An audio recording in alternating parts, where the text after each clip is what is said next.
নমস্কার বন্ধুরা, সবিতাস cooking and blog চ্যানেলে তোমাদের সকলকে স্বাগত জানাই।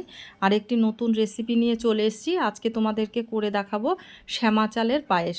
এই শ্যামা চালের পায়েস যে কোনো ব্রত পালনের দিন বা একাদশীর দিন এইভাবে রান্না করে খাওয়া যায়।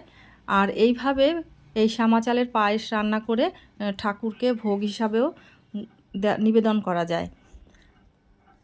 তাহলে চলো দেখে নাও কিভাবে এই শ্যামা চালের পায়েস তৈরি করতে হয়। এই শ্যামা রাইস যে কোনো বড় মুদি দোকানেই পাওয়া যায়। প্যাকেটের গায়ে লেখা আছে শ্যামা রাইস। প্যাকেটটা আমি তোমাদেরকে দেখিয়ে দিলাম যাতে তোমাদেরও কিনতে সুবিধা হয়।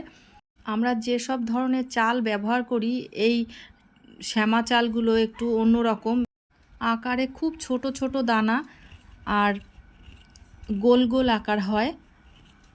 আর এই শ্যামা চালগুলো এক জাতীয় ঘাসের বীজ। এই দেখো শ্যামা চালগুলো খুব ছোট্ট ছোট্ট দানা, গোল গোল আকারে। এবার এই শ্যামা চালগুলো আমি ভালো পরিষ্কার জলে কষলে কষলে ধুয়ে নেব, যতক্ষণ না পর্যন্ত চাল ধুতে ধুতে পরিষ্কার জল আসছে। যখন পরিষ্কার জল আসবে তখন সেই পরিষ্কার জলের মধ্যে এই শ্যামা চাল 3-4 ঘন্টা ভিজিয়ে রাখব। আমি বেশ কয়েকবার এই চাল কষলে কষলে ধুয়ে নিয়েছি। এইবার দেখো জলের রঙটা পরিষ্কার এসছে। এইভাবে আমি 4-5 ঘন্টা আমি ভিজিয়ে রাখব। চালটা দেখো ভিজে যাওয়ার পরে এরকম পর্যায়ে আসবে, মানে হাত দিয়ে চাপ দিলেই ভেঙে যাবে, একদম গুঁড়ো গুঁড়ো হয়ে যাবে, এরকম ভিজবে চালটা। এবারে চালের থেকে আমি সমস্ত জলটাকে ঝরিয়ে নিয়েছি। এইদিকে আমি একটা কড়াই বসিয়ে দিয়েছি। কড়াই বসিয়ে দেওয়ার পরে ওর মধ্যে সেই শ্যামা চালগুলো ঢেলে দিয়েছি। এবার এর মধ্যে আমি দিয়ে দেব বড় চামচের 2 চামচ ঘি। এবার ঘি দেওয়ার পরে ওই চামচ দিয়ে আমি কিছুক্ষণ নাড়াতে থাকবো, যতক্ষণ না পর্যন্ত চালের গায়ে যে জল আছে সেটা শুকিয়ে যাচ্ছে, ততক্ষণ আমি ধীরে ধীরে এইভাবে নাড়তে থাকবো। এবারে দেখো চালের মধ্যে যে জল ছিল সেটা সম্পূর্ণ শুকিয়ে গেছে আর ঘিটাও সম্পূর্ণ গলে গেছে। এবার এইভাবেই ধীরে ধীরে বেশ কিছুক্ষণ সময় ধরে ভাজতে থাকবো। আর এই চালটা যখন ভাজবো সেই সময় গ্যাসটাকে একদম লো ফ্লেম করে রাখতে হবে আর ধীরে ধীরে নাড়তে হবে অনবরত, যাতে তলায় লেগে না যায়। এই শ্যামা চালটা ভাজতে একটু ঘিয়ের পরিমাণ বেশি লাগবে। যদি তোমাদের মনে হয় যে আরও একটু ঘি লাগবে তাহলে তোমরা দিতে পারো। আমি এরপরেও 2 চামচ ঘি দিয়েছিলাম, সেটা তোমাদেরকে দেখানো হয়নি, আমি মুখেই বলে দিলাম। ঘিয়ের পরিমাণটা একটু বেশি দিতে হবে, তাহলে ভালো হবে পায়েসটা। আর দেখো এইভাবে ঘিটা দেওয়ার পরে আরও কিছুক্ষণ সময় ধরে ধীরে ধীরে নাড়তে হবে। নাড়তে নাড়তে দেখো চালগুলো এরকম পর্যায়ে আসবে, একদম ঝুরঝুরে হয়ে যাবে আর চালের থেকেও ঘি ছেড়ে দিয়েছে। এবার এইরকম পর্যায়ে এলে কিছুটা পরিমাণ কাজু বাদাম এর মধ্যে দিয়ে দিলাম। দিয়ে দেওয়ার পরে এবার একটু কিছুক্ষণ আবার ভেজে নেব। আর এর মধ্যে আরও দিয়ে দেব কিছু পরিমাণে কিশমিশ। এবার কিশমিশ আর কাজু এর মধ্যে দিয়ে দেওয়ার পরে বেশ কিছুক্ষণ ধরে ভাজতে থাকবো। এই ভাজতে ভাজতে কাজু কিশমিশও সম্পূর্ণ ভাজা হয়ে যাবে। বন্ধুরা, আমি যেভাবে এই শ্যামা চালের পায়েস রান্না করছি, এইভাবে রান্না করলে শ্যামা চালের পায়েস খেতে অসাধারণ টেস্টফুল হয়।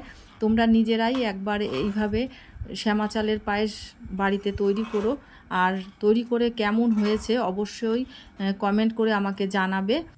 এইবার দেখো আমার শ্যামা চালগুলো ভালোভাবে ভাজা হয়ে গেছে। এবার আমি এর মধ্যে বড় কাপের 1 কাপ দুধ ঢেলে দিলাম। দুধটা ঢেলে দেওয়ার পরে ভালো করে একটু নাড়িয়ে নেব। নাড়িয়ে নেওয়ার পরে ওই কাপেরই মাপে আরও 1 কাপ দুধ আমি এর মধ্যে অ্যাড করেছি।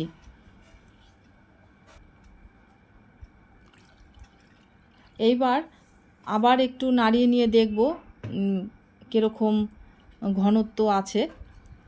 যেহেতু চালটা বেশ কিছুক্ষণ ধরে ফুটবে, তাই আমি ওই কাপের পরিমাণে এবার 1 কাপ জল দিয়ে দিয়েছি।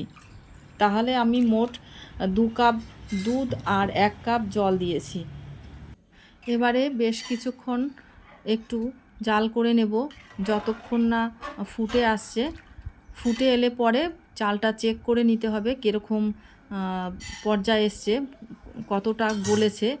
চালটা ভালোভাবে একদম গলে গেলে পরে তবেই মিষ্টি ব্যবহার করতে হবে। যে চিনি ব্যবহার করতে পারো, গুড় ব্যবহার করতে পারো। আমি দেখো এইবার আমি কয়েকটা এলাচ দানাকে ফাটিয়ে আমি এর মধ্যে দিয়ে দিয়েছি। আর আমি এই শ্যামা চালের পায়েসটা আমি গুড় দিয়েই করেছি। আর আমি দিয়ে দিলাম লবণ, আমি সন্দক লবণ ব্যবহার করেছি। তোমরা যদি ঠাকুরের ভোগে দাও তাহলে লবণটা নাও ব্যবহার করতে পারো। আমি দেখো এবার আমি দিয়ে দিলাম পাটালি গুড়। আর দেখো চালটা একদমই গলে গেছে। আমার সেটা দেখানো হয়নি, আমি সেটা তোমাদের পরে দেখাচ্ছি। আমি আগে চালটা চেক করেই নিয়েছি, তারপরেই আমি গুড়টা দিয়েছি।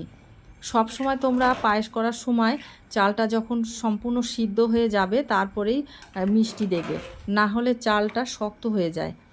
এবার আমি এই গুড়টা দিয়ে দেওয়ার পরে ভালো করে নাড়িয়ে নেব। নাড়িয়ে নেওয়ার পরে এবার টেস্টটা আরও বাড়ানোর জন্য আমি কিছুটা পরিমাণে কনডেন্স মিল্ক দিয়ে দিলাম। দিয়ে দেওয়ার পরে আমি ভালো করে নাড়িয়ে নেব আর বেশ কিছুটা টাইম ধরে একটু ফুটিয়ে নেব। বন্ধুরা, আমার এই ভিডিও যদি তোমাদের ভালো লেগে থাকে তবে তোমাদের বন্ধুবান্ধবের কাছে শেয়ার করো, যাতে তারা আমার এই ভিডিও দেখে উপকৃত হয়, বাড়িতেও এইভাবে শ্যামা চালের পায়েস তৈরি করতে পারে। অবশ্যই কিন্তু তোমরা এইভাবে শ্যামা চালের পায়েস তৈরি করে খেয়ে আমাকে বলো কেমন হয়েছে। এই শ্যামা চালের পায়েস খুব সুন্দর লাগে, অসাধারণ টেস্টফুল, মজাদার। একবার হলেও তোমরা বাড়িতে রান্না করো। দেখো আমার সম্পূর্ণ রেডি হয়ে গেছে শ্যামা চালের পায়েস। আমি গ্যাসটা অফ করে দিয়েছি। আর আমি দেখো শ্যামা চালের পায়েসটা আমি ডেকোরেশন করেছি গোলাপ ফুলের পাপড়ি দিয়ে আর কয়েকটা কাজু দিয়ে। আমার এই ডেকোরেশনটা কেমন হয়েছে তোমরা কমেন্ট করে অবশ্যই জানিও। আর এই পায়েসটা দেখতে যতটা সুন্দর, খেতে তার থেকেও মজাদার আর টেস্টি। যে কোনো ব্রত পালনের দিন, একাদশীর দিন তোমরা এই পায়েস এইভাবে রান্না করতে পারো আর ঠাকুরকেও এইভাবে রান্না করে ভোগ নিবেদন করতে পারো। আবার নেক্সট ভিডিওতে তোমাদের সঙ্গে দেখা হবে। তোমরা খুব ভালো থেকো, সুস্থ থেকো। আমার চ্যানেলটিকে সাবস্ক্রাইব করার জন্য তোমাদের কাছে আমার অনুরোধ রইল।